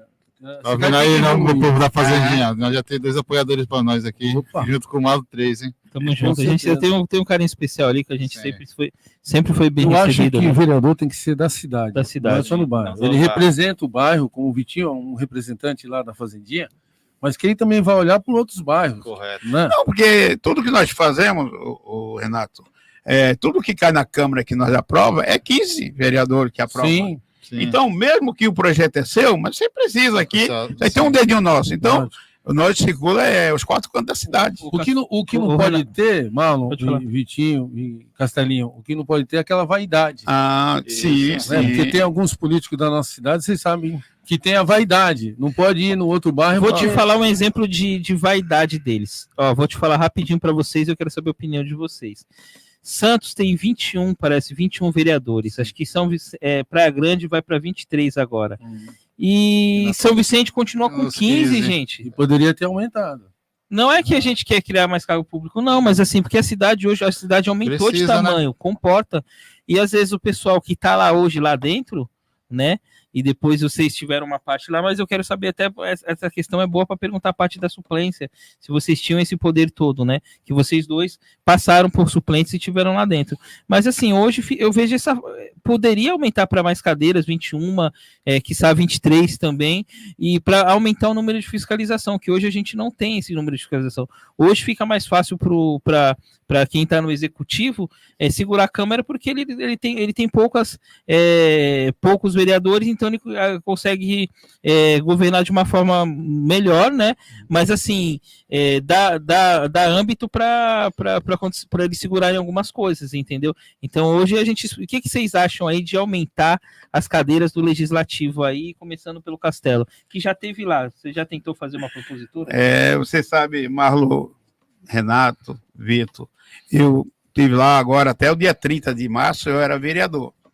Você vê que quanto nós peca em algumas coisas. Hoje não tem um bairro hoje que nem o Maitá, que nem Parque Continental, Vila Feliz e o Vila Mariana. São 4 bairros. Nós não temos um representante hoje. Não tem. Nós não temos um vereador. Isso que eu falo. Porque eu estava suplente, tive que sair, né? Porque o titular tem que voltar 6 meses antes. Então, saí no dia 30 de março. Sou uma liderança hoje, que eu pedi para o Executivo, que eu ia tornar cobrando e indicando e pedindo, né? E que as pastas, né, os secretários que possam me atender. A minha demanda, que não é minha, os munícipes pedem e nós temos que levar até o poder público. Castelinho, mas aí eu te pergunto, você foi o primeiro suplente do PSB, né? Isso. Na gestão anterior você assumiu praticamente quase o mandato todo. Certo. Teve o mesmo peso que um vereador eleito? Não, não tem. Não tem porque o próprio vereador que tem sua cadeira, que é de fato, né? Tem mandato, ele não vai dar uma oportunidade, ele não vai deixar o executivo ter o mesmo direito deles como um suplente. Então não tem. Ele é muito limitado, tem suas limitações, cara. E essa pergunta é para você sinceramente, também. Eu fiquei 2 vezes e peço muito para Deus, peço muito que não quero mais suplência, porque você quer assumir logo. Né? Não tem, você tem que ter mandato. É um sentimento. Fala você, Mano, tive uma passagem, inclusive junto com o Castelinho, como vereador também, mas é um sentimento de impotência. Você não tem voz. Né? Por mais que você esteja lá, teve posse e tudo, mas você não tem voz. O que você acha desse aumento aí? O que você acha? Seria benéfico para a cidade? Seria para a cidade, seria bom. Poderia aumentar as cadeiras? Poderia aumentar as cadeiras, porque a demanda hoje na cidade é muito grande, Marlon. Nós estamos hoje são muitos habitantes, 350 habitantes. No meu caso, não. No meu caso, se faltasse equipamento, eu ia até o prefeito, os caminhões estão parados, e muitas das vezes, N vezes que a gente teve, lógico, que teve problema com caminhões, falta de combustível, a gente ia para cima para fazer funcionar. Então, assim, o bairro era cuidado, a área continental era cuidado. O Wilson sabe, era pedir um equipamento, precisa fazer um serviço ali, o pedido do vereador era de imediato. O pedido do morador, quando chegava na subprefeitura e era feito o pedido, com certeza ele era atendido, ele tinha prazo, ele tinha data, 3, 4, 5 dias, mas era feito a limpeza, era feita a manutenção, era feito a poda. Infelizmente hoje você não vê um caminhão de poda, eu não tenho visto mais uma máquina limpando canais e muito menos roçagem. Infelizmente. E nós tem grandes funcionários lá, que é o Laerte, o Tido, funcionários de carreira, que poderia estar tocando esse trabalho. Mas como que vai tocar se não tem equipamentos para poder fazer. Não é isso, O que Wilson? você acha, Wilson? Verdade. Marlon, E Peri, a pergunta quando- foi sobre as conquistas também, mas pode quando- falar sobre a seladoria. Vamos seguir nesse gancho aqui, depois eu volto sobre o mandato. Quando eu assumi a presidência da Câmara, a gente sabia da responsabilidade que nós tínhamos de manter a casa coesa e em harmonia.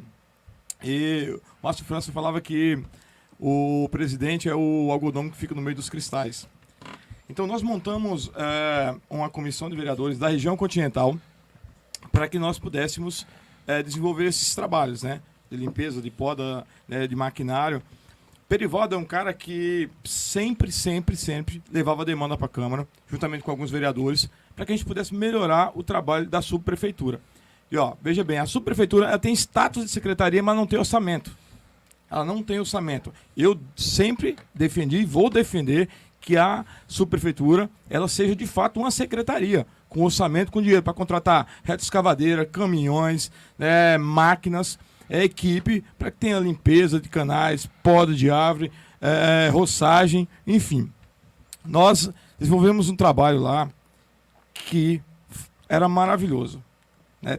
Tanto eu como o Jabá, na época o André Carioca, né, o próprio Castelinho, a gente sempre estava, né, coesos, sempre estava conversando, não, tal mês as máquinas estarão no Maitá, tal mês vai lá pro Gleba, tal mês vai pro Parque das Bandeiras. Então não tinha essa vaidade. Da ponte para cá, para lá, né, no caso, da ponte para lá, agradava o nosso coração, né, Peri? A subprefeitura A subprefeitura, historicamente, ela não tinha equipamentos. Na nossa gestão, nos 4 anos, ela tinha máquinas, tinha caminhões, tinha escavadeira, tinha gente, tinha mão de obra, tinha a equipe da Cordesável para fazer roçagem e manutenção nas escolas, equipamentos públicos. Agora não tem.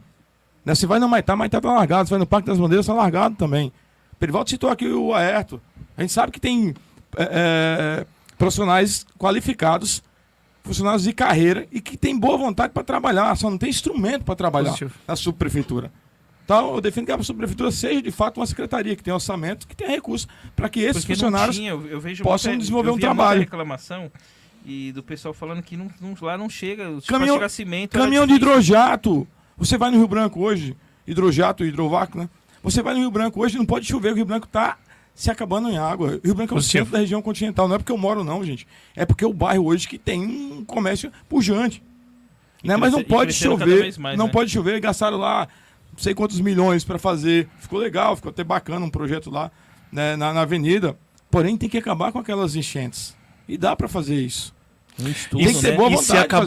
E se acabou uma, presidente, que você sabe ali da Rua 4, foi graças a uma parceria que a gente conseguiu através da SUB, aquela parceria com a empresa deles ficar lá numa área que estava parada, aquele terreno ao lado do campus, né?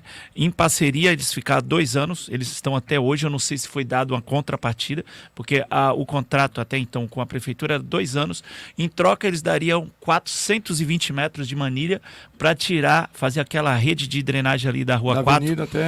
Da Rua 7, que tirava aquela água ali, Marlo, no entorno da escola Berrenbach ali. Então foi feita toda essa rede. Se não tem mais aquele alagamento na Rua não tem 6, mais ali, realmente 4, não tem né? mais ali. 4 e 6 é justamente ali. Dessa parceria que eu consegui fazer. Lógico. Eu como subprefeito, mas todas as vezes que a gente tratou, a Câmara sempre foi chamado para conversa, mostrava, né, o presidente aqui, como chamei os demais vereadores da área continental para mostrar o que estava sempre sendo tratado de melhoria para a área continental. Então, por isso, foi um dos alagamentos que acabou por esse motivo. Tá voltando tudo de novo, Peri, por falta de manutenção, positivo de bueiros, né, caminhões de hidrojato, que hoje não tem mais na subprefeitura. Você vê lá semana. Assim, a gente tinha caminhões e máquinas fixas que era da região continental. Nós somos uma cidade, né? Mas o prefeito deixa largado. Está deixando largada a região continental. Você vê muitas obras aqui, né, na orla da praia, mas na região continental não. Então, assim, se você não quer cuidar, meu irmão, você emancipa. Deixa a gente virar cidade. Ou você cuida, ou você emancipa. O que o Wilson falou aí, nós tínhamos 13 caminhões para recolher entulho, nós tinha 3 retro, nós tinha pá carregadeira, nós tinha a PC que é para limpeza de canais. Então nós tinha uma estrutura. Os caminhões de hidrojato. 2 caminhões. da subprefeitura. Você acha, Não era... você acha que falta assim mais, vamos lá, falta mais o subprefeito lá, que falta... Não, ele falta fazer vontade trabalho, política. ou falta o vereador de cobrar mais isso aí? Para mim, falta as duas. Os Falta, dois, ó, os dois. falta a vontade política, né? A vontade de ver o bem, de ver a área continental desenvolver, de melhorias, de manutenção, e falta um posicionamento. Porque, assim, acredito eu que no meu caso foi muito diferente, porque eu era vereador. Então, se o prefeito não desse, eu ia bater. Eu tinha um apoio dos vereadores da área continental, da gente poder cobrar. Eles tinham, sempre que eu ia conversar com o prefeito, tinha esse apoio. O prefeito sempre nos atendeu, deixando bem claro aqui.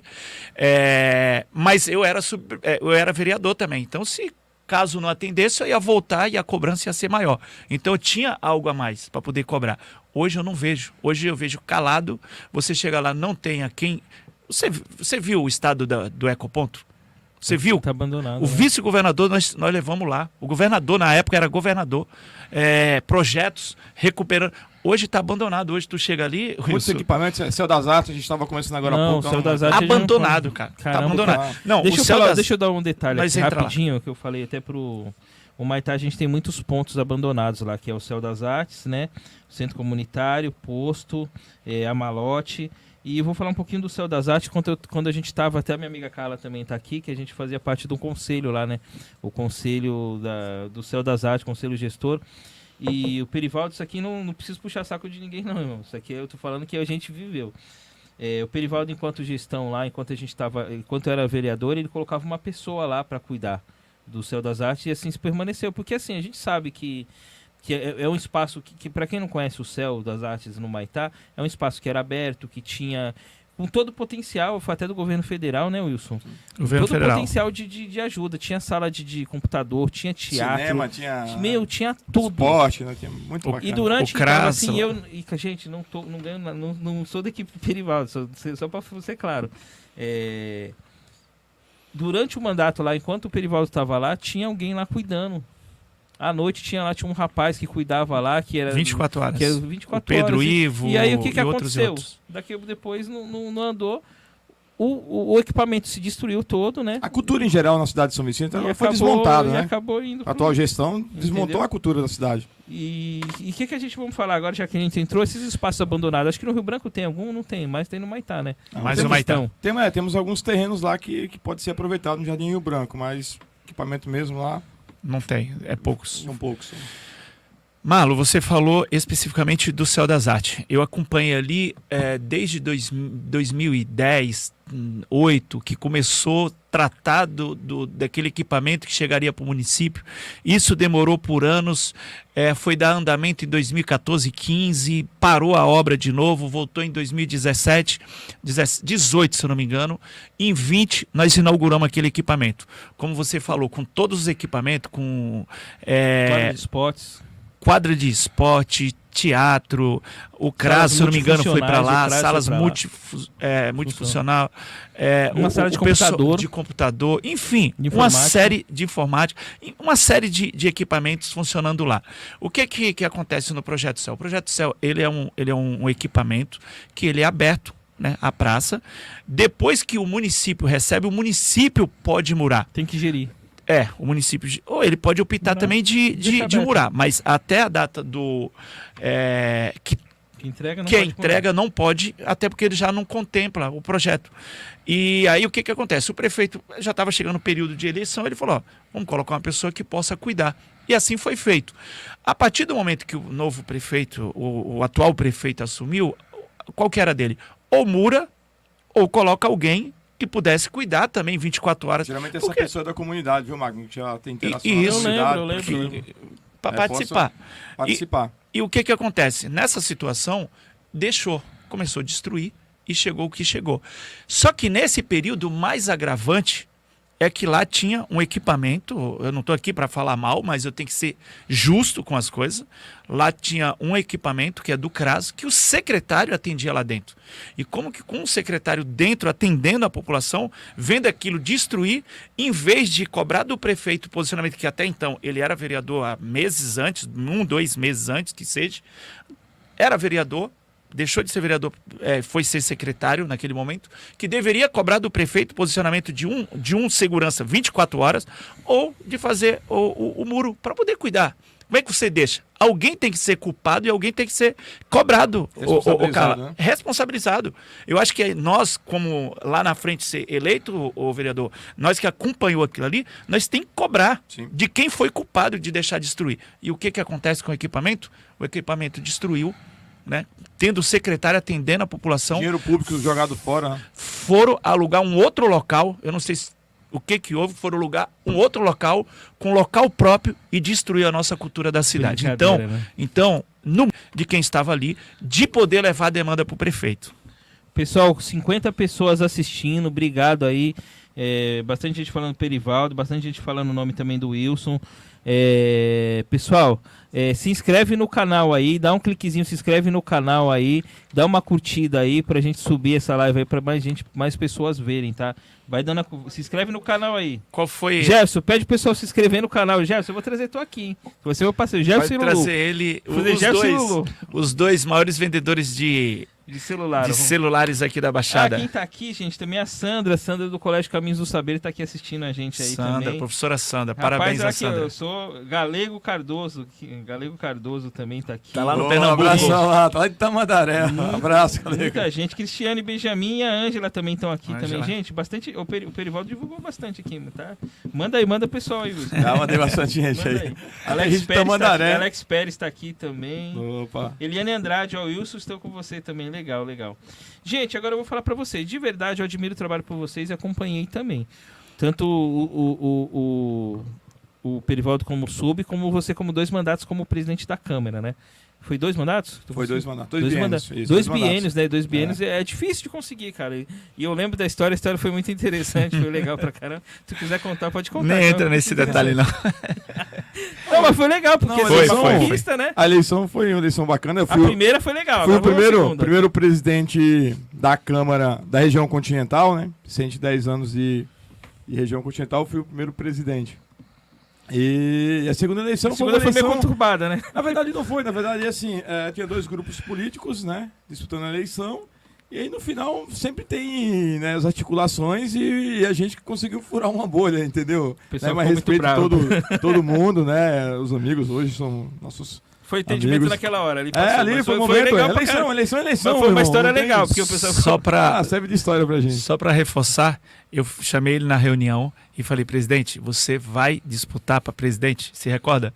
Verdade. Se você for, tô com você. Aí ele, não, tem um acordo aqui, eu não vou. Peri não votou em mim, o Peri, não votou. Aí ele falou que não disputaria. Aí, lógico, uma vez que ele falou que não, dei a palavra, né, pro vereador e que acabou não vencendo. O Wilson, eu tinha a maior admiração, por isso que antes eu chamei você, nós fomos até na reunião, sim. Acho que você vai se lembrar lá eu não lembro que a gente reuniu alguns vereadores com o Léo Santos, acho que até o Caio participou. Verdade. Mas enfim, lá na frente acabou voltando atrás e se tornou verdade, presidente. Assim, a gente entendeu melhor que foi, eu vou te falar, eu gostaria de ter os dados aqui hoje, o que a Câmara hoje gasta e o que a Câmara gastava lá atrás. Me fala um pouquinho. Se você levantar isso aí... Ele tá perguntando já me pegou a pergunta. Ele pode falar aí. Assim, quando... Vamos falar sobre esse mandato aí, Vamos lá. 2 mandatos. Quando nós assumimos a Câmara, assim, minha missão, né, a priori era corrigir os apontamentos do Tribunal de Contas do Estado de São Paulo, né? Foi a compra do carro, que foi muito criticado com isso, né? Mas o carro que a gente usava era da prefeitura, a gasolina era da prefeitura, sendo que a Câmara estava devolvendo, tinha orçamento próprio. Então o Tribunal de Contas, né, apontou de que teria que comprar um carro e devolver o carro da prefeitura. E assim nós fizemos, né? Nós criamos também portal de transparência. Qualquer munícipe, não sei se está funcionando hoje, mas qualquer munícipe poderia acessar, poderia ver quanto que ganha o vereador, quanto que ganha qualquer funcionário ou funcionária da Câmara Municipal de São Vicente, poderia acompanhar os contratos, licitações, assim, de maneira em loco. Então, a gente conseguiu avançar nisso aí. E nós temos um grande orgulho, Marlon e os amigos e amigas que nos acompanham. As maiores evoluções que a Câmara Municipal de São Vicente, né, fez em toda a história foi no nosso mandato, nos 2 biênios. Foi quase 20 milhões de devolução. Devolvidos. De economia. E nós conseguimos ainda terceirizar o serviço lá de limpeza, que era a Codesaf que fazia. Só que com a extinção da Codesaf, nós tivemos que contratar uma empresa. Nós contratamos uma empresa, geramos emprego Esse lá. dinheiro, quando era devolvido, o que acontecia? Geralmente a gente fazia no final do ano, ia para 13º dos servidores. Então, tá? servidores... Muitos servidores até hoje agradecem. Né? Porque, assim, quando estava para finalizar o ano e às vezes faltava 2, 3, 4, 5 milhões, o prefeito já me ligava, me reunia com a secretária de Finanças, que era a Miriam na época, e o prefeito, a gente via lá quanto que estava, né, já sobrando na Câmara, e a gente já mandava direto para que pagasse o 13º dos servidores de carreira da Prefeitura Municipal de São Vicente. Porque da Câmara já não precisava, porque já deixava tudo já separado, estava tudo já, a engenharia financeira estava tudo organizado. A gente sempre trabalhou muito justo nisso aí, né? Devolvemos mais de 18 milhões e ainda fizemos muita coisa. Fizemos reforma administrativa com plano de carreira, né? Vertical, horizontalmente na Câmara Municipal. Na Câmara Municipal. Na Câmara Municipal. Precisava fazer... Na Prefeitura precisa fazer. Precisa muito, cara. Funcionário da Prefeitura Municipal de São Vicente, eles ganham muito mal. Eles trabalham muito, ganham muito mal. Tem que valorizar. Tem que ter incentivo para eles. Tem que ter uma reforma administrativa com plano de carreira, né, vertical, horizontal, para que possa motivar o servidor também, né, que é o servidor que carrega a prefeitura, né? Verdade. A prefeitura só funciona com os servidores de carreira. Você vê a greve que tá em Praia Grande, tu vê que loucura lá, né? Veja bem, assim, imagina só. Abala. Abala muito. É um compromisso que nós temos, que a federação tem, PT, PV, PCdoB, com cada servidor de carreira da Prefeitura Municipal de São Vicente, que a gente vai defender vocês, que a gente vai lutar por vocês na Câmara Municipal de São Vicente, para que vocês tenham melhores salários, para que vocês tenham melhores estrutura de trabalho, para que vocês tenham vontade de sair de casa, desenvolver o seu trabalho, ajudar São Vicente, ajudar os munícipes e poder ser remunerados e ter o instrumento de trabalho que vocês merecem de fato. É um compromisso da federação com cada servidor de carreira da cidade de São Vicente. Que legal, a gente precisa disso. O Alex Miranda fez uma pergunta boa, que eu já vou encaixar outra aqui para vocês, né? Historicamente, Alex Miranda, um abraço, trabalhou comigo no Conselho Tutelar, hoje tá no turismo, parabéns. E ele chegou, hein? Calma aí, rapidinho. Depois fazer um comentário. Tadashi, hein? Tadashi, obrigado. Obrigado por você estar sempre fortalecendo aí, ó. Olha o cheirinho bom, ó. E hoje a gente tá com um patrocinador novo aí, que é o Casa de Pães Cardoso, do Wilson Cardoso, tá? Vai fazer parte aqui do nosso patrocínio. Manda um abraço aí, pessoal. Manda um abraço lá para os funcionários também da Casa de Pães Cardoso lá, todos os clientes e amigos. Mandaram já uns pãozinhos aqui, já é nosso já, pô. Já vamos assinar o contrato hoje já. Hoje esse homem não sai sem assinar o contrato. Deixa eu olhar aqui como é que tá o negócio. Ó, historicamente, desde o ano 2000, de 2000 para cá, apenas 4 vereadores não foram reeleitos. 4 vereadores que não foram reeleitos conseguiram retornar novamente ao Legislativo. O que ambos pretendem para furar essa bolha? Posso começar? Pode começar. Alex, forte abraço para você. No meu caso, Marlon, eu perdi a eleição com 2.010 votos. Então, teve duas questões que eu acharia que foi principais para que a gente pudesse ter essa derrota. Eu, o Perivaldo. Uma delas foi a Ponte dos Barreiros. O fechamento da ponte desgastou muito os políticos da região continental. Nós pagamos uma conta sem dever. A ponte já estavam lá, já estava com os problemas dela, né? Passaram-se diversas gestões, não conseguiram resolver, caiu no nosso colo. Eu falo que nós não criamos, nós herdamos.